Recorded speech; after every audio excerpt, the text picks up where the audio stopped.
Welcome back to GroundZero Salem. Pat here, another Friday afternoon, enjoying the last hour of my day before the family comes home. Welcome back. Little house cleaning first. This is going to be a collection, not a collection update, but a record collection A through Z. Stuff I've got in my LPs to show off video. I haven't done one of these in quite a while. The Expedit Adventures series.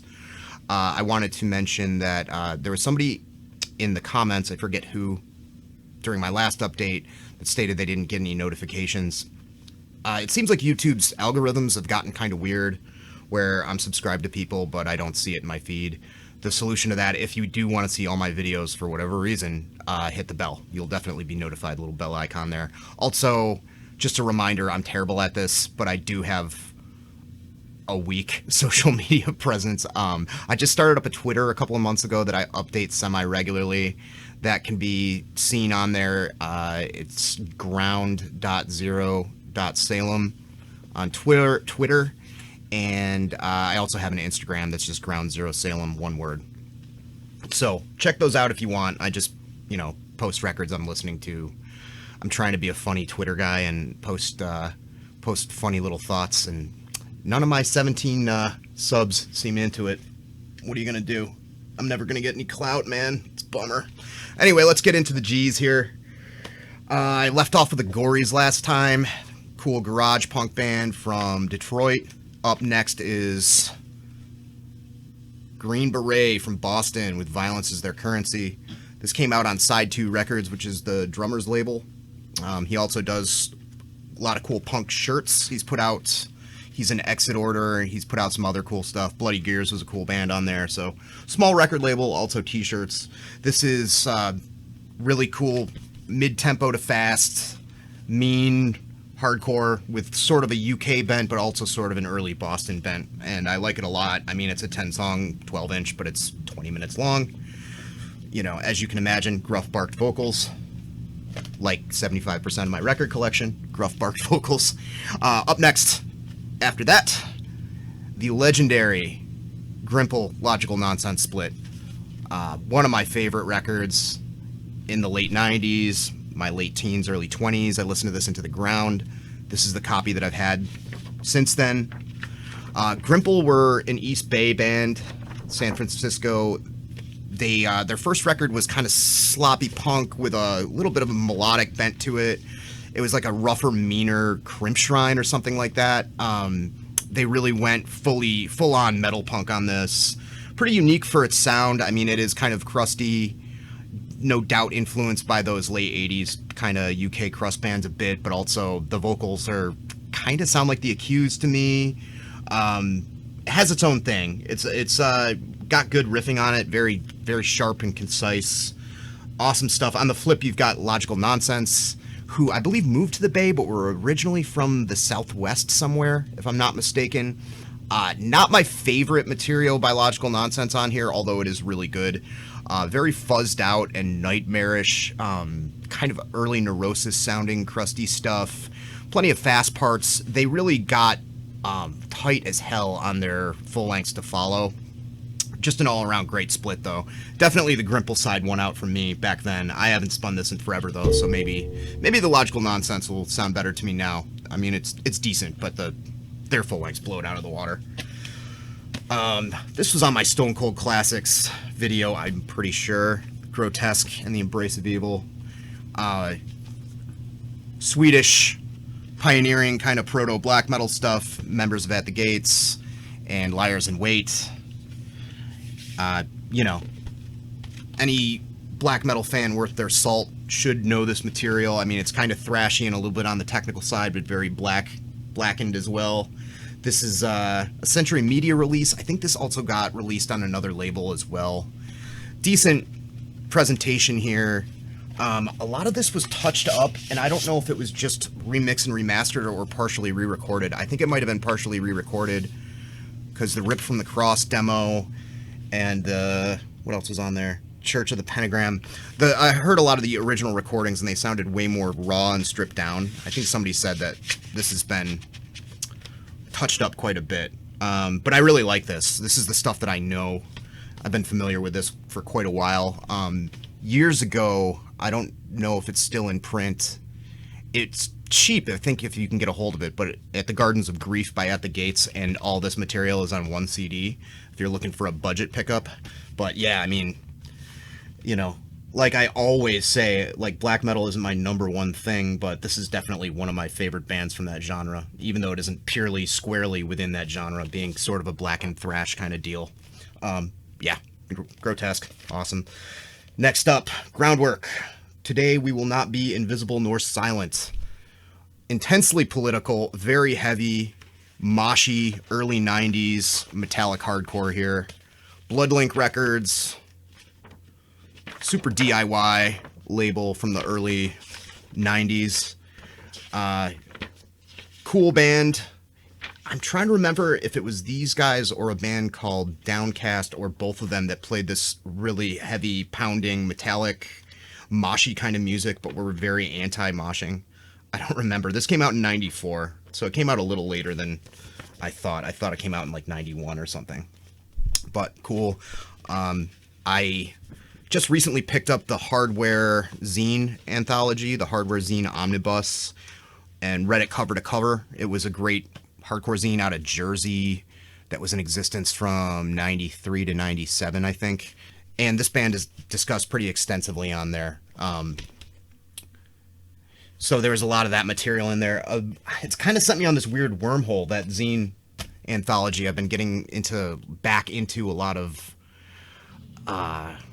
what you would call proto-screamo or scrams, which is a bad made-up term, but that kind of loose, kinetic, screamy, off-tempo hardcore stuff that was big in the early to mid-90s, that was on Bloodlink Records, Ebullition Records, Gravity Records. I might do a big update about that stuff. I've bought a bunch of cheap CDs. If anybody's interested in hearing me talk about that, let me know. But it's such a niche thing, and I don't know if anybody that watches my channel would get anything out of it. But then again, I more or less do this for myself, so maybe I'll just do it just for the fuck of it. Anyway, now for something completely different. We got some Gwar here. This is Hello, the first album, which came out on Shimmy Disc Records. This is an OG pressing as far as I know. Early Gwar was so raw and sloppy, at least this very first album. But, you know, it was punk with a little bit of a metal kind of tinge to it. I mean, at this stage, I think they were more focused on getting their live show together. But there's some good tunes on this, and even back then, Odorous could sing. I mean, listen to the vocals on Je m'appelle Jacques Cousteau on here, which is a fucking jam. But yeah, fast, loose, kind of melodic, you know, fun, shock rock punk stuff. You know, Gwar. And then I have the second, Scumdogs, The Universe. I love this record. But yeah, all the classics on here. Maggots, in particular. It's like a great speed metal song. Slaughterama. Of course, the talk show where they kill a bunch of people. Nazi skinheads, goths, you know. Fun stuff. Speaking of live acts that are confrontational, this is the live H100s record. They were a Cleveland band. Just raw, crazy hardcore, kind of influenced by Japanese stuff, kind of shrieky vocals. This is renowned and infamous for its stage banter. Tony Erba was in this band, who would go on to play bass in Nine Shocks and sing for Fuck You Pay Me and sang for Face Value. So Cleveland royalty there, Cleveland hardcore royalty.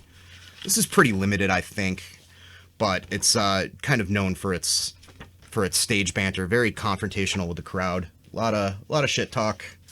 I can't remember who they were playing with at this show. I feel like it was Integrity or One Life Crew or one of those bands, but they're definitely doling it out to the crowd verbally. It's pretty amusing. After that, Half Off, The Truth. This is West Coast, late 80s. I don't know if they were considered a straight edge band, if all the members were straight edge, but they definitely kind of played in that scene with, you know, youth of today. Although the song Rain on the Parade is kind of critiquing that kind of straight edge scene. It's a little bit on the sloppy side. Not as catchy as a lot of quote-unquote youth crew hardcore, but I kind of like that. There's a certain almost kind of like early Black Flag or something kind of element to it. It's kind of noisy. But yeah, cool LP. Guy that I talked about last update, the guitarist from The Funeral, Grant. I bought this off of him years ago. Then you got Hammer and the Nails Maxi EP, 12-inch. So Hammer and the Nails are a Boston. I wouldn't say they're straight up oi, but that's kind of the groundwork for the music that they play. Very rock and roll influence, lots of cool little leads and hooks and stuff. There's a bit of 70s hard rock in there, you know, kind of typical oi vocals, but the music's got a lot more going on structurally than a lot of oi. This is the first thing they did on Wax. They had a demo before this. This came out a while ago, late 2000s, I think, early 2010s, something like that. Drummer is Matt Kelly from the Dropkick Murphys. Brian Logan played in a really great hardcore band, Close Call. He's on guitar and vocals. Everything these guys have done has been great. Super fun listen. Their latest lineup features Joe Sylvia, who's also in Battle Ruins. Good stuff. Hank Wood and the Hammerheads. This is Stay Home. This band gets a lot of hype in punk circles. This came out on Toxic State. Not sure when, early 2010, something like that. I've listened to this a handful of times and just kind of shelved it. I remember it being kind of garagey, snotty, hardcore punk. I know these guys are kind of a big deal in New York, where they're from. They play a lot of those New York's All Right fests and stuff. Nice big poster here. And I don't know. I probably need to revisit this, but I remember it thinking it's okay. It's good, not great kind of thing. Yeah. Going back to Matt Kelly, this is Hatchetface. This record is beat to shit. I bought this at a long defunct record store in Somerville, Mass. That was run by one of the guys from this band called Fat Day, and he had a cool little record store for a while that was, for the time, unfortunately kind of out of the way, so it was open only like a year. But I got this and Excel Split Image at the same time, I remember. I should probably put this in a sleeve, I'm thinking. This band, if you like Rorschach, if you like that kind of crazy, chaotic 90s, screamy, disjointed, falling apart, somewhat metallic, fast, kind of hardcore like Rorschach.